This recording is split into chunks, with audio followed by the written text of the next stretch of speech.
Before discussing the next type of hypothesis testing problem, I want to give you a brief information on what an A/B testing is. So this is a term that they use very often in IT industry.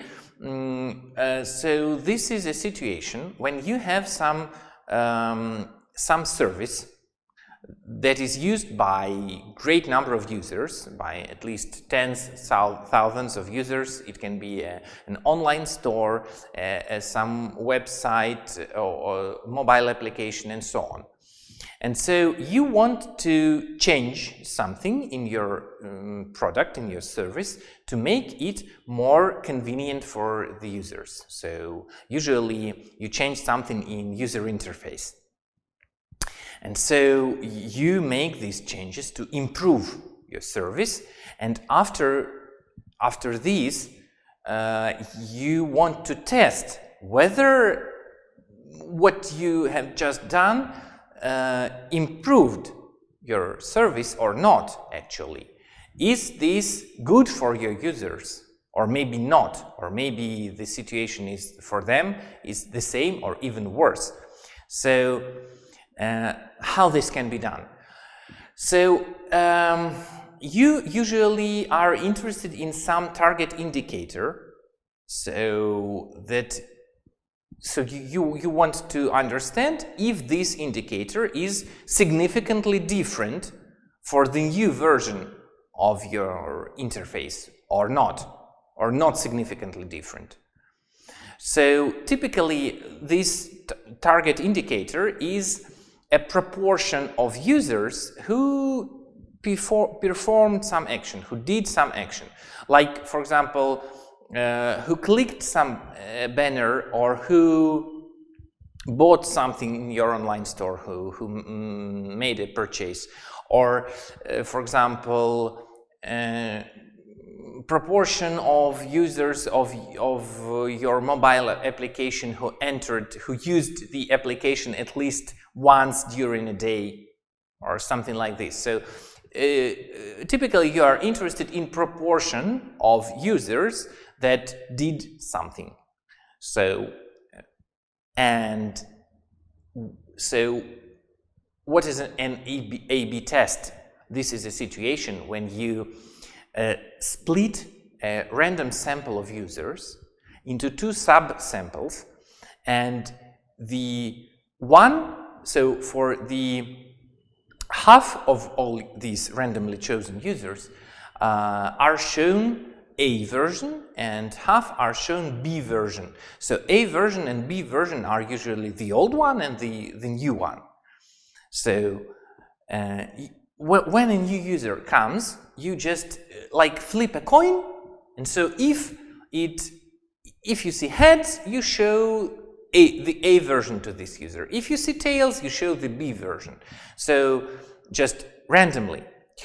And then you have two samples of users, so those who have seen the A version and those who have seen the B version, and you want to compare. So you want to compare these, if this target indicator, if this proportion of users that did something improved or not. So changed or not.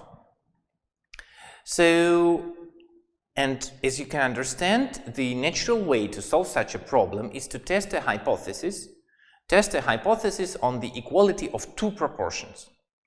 So it is similar to what we have already discussed, but here we have not the single series of Bernoulli trials, but two series of Bernoulli trials. And so probabilities of success are P1 and P2 for these two series, and so they both are unknown.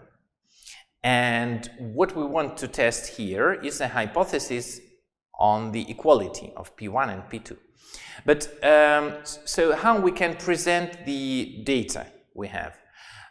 So the results of our experiment look like this. So you see that there is the first series, the second series, and each trial can end either with success or with failure.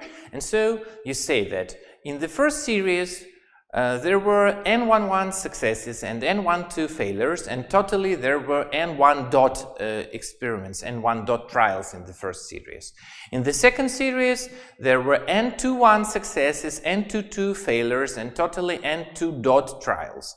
And n.1 is total number of successes in both series, and n.2 is a total number of failures in both series, and n without indexes is total number of trials in both series. So usually the results of our experiment, our observations, are given in a form of the table of this kind. And so then you say, I will test a hypothesis that P1 is equal to P2, so that there is no difference, no significant difference between A version and B version. So probabilities of success are the same. So in terms of A/B testing, so these probabilities P1 and P2 are proportions of users that do this action of interest.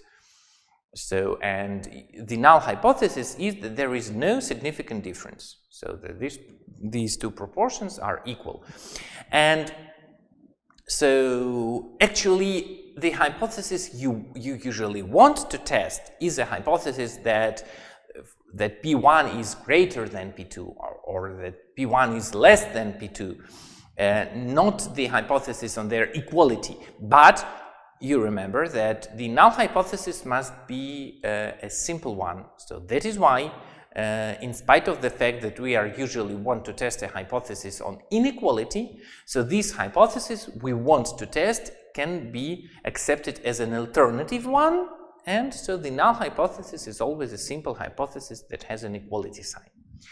So after we formulated two hypotheses, so then we are to introduce the test statistic. And so what can we say? We can say that so we are interested in two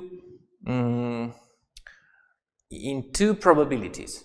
Both are unknown. So we know that the best estimator for a known probability is a sample proportion. So you have two samples, so corresponding to the first series of trials and to the second one, and so you calculate sample proportions. So you divide number of successes in the first series n11 by the number of trials in the first series n1 dot, and so this is the sample proportion estimator of the unknown P1 probability. And you do the same for the second series. So you divide n21 by n2 dot, and this is an estimator of unknown P2 probability. So, and the test statistic looks so as follows. And you can see that in the numerator of this fraction, you see difference of two sample proportions. So you subtract one from the other, and so if the null hypothesis is true, then this difference is to be close to 0. So if P1 is equal to P2, this is our null hypothesis, then these two sample proportions are estimators of the same value, of the same parameter.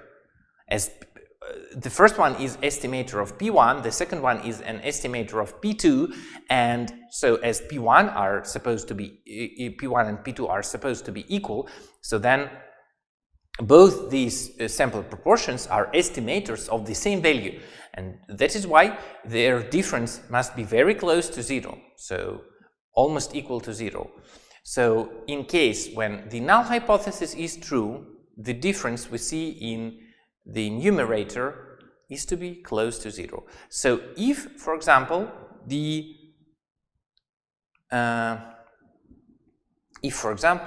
actually P is not equal to P2, but P1 is not equal to P2, but P1 is greater than P2.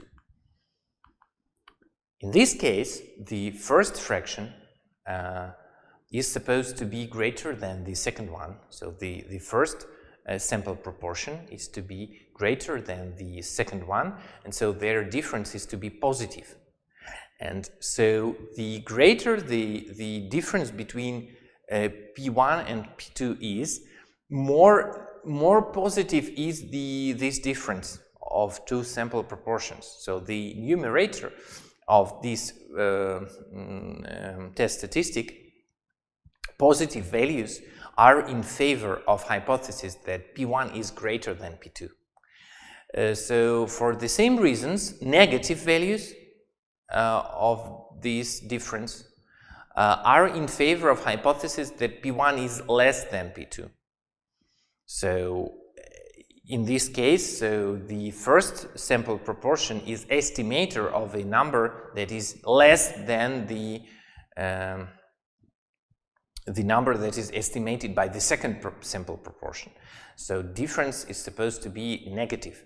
And so negative values are in favor of hypothesis that P1 is less than P2. So that is why when the alternative hypothesis is P1 more than P2, we have a right-tail test. If the alternative hypothesis is P1 less than P2, we have a left-tail test. And so if both options are possible, then we are to use two-tailed test. And as for the denominator, I actually don't think that it will be very useful to explain its meaning, but let me say so. The fraction that you see in the difference you see in the numerator, so n11 over n1 dot minus n21 over n2 dot, this difference is a normally distributed random variable with zero mean, but with a variance not equal to 1. And as we are usually try to reduce the distribution of the test statistic to some how to say, convenient distribution, so to the distribution we know how to deal with, so that is why so they said just let's divide this difference by its own variance. And so the expression you see under the square root in denominator is the variance of the numerator. So this random variable is divided by the square root of its variance to normalize it, to make variance be equal to 0. And that is why it can be then stated that under null hypothesis, so that if the null hypothesis is true, then the test statistic also follows standard normal distribution, the same situation as we had in previous type of problems. So, and now only technical just stuff, what is left. So we have already discussed critical and acceptance regions, and the situation with the p-value is absolutely the same as in previous problems. So it depends on the formula for the p-value depends on the alternative hypothesis, depends on whether we have a left-tailed or right-tailed or two-tailed test. And so the formulas are absolutely the same as the distribution is the same. So we here to calculate the p-value, we always use the CDF of the distribution of the test statistic, and the distribution is the same, standard normal. That is why the CDF is also the same, the phi function.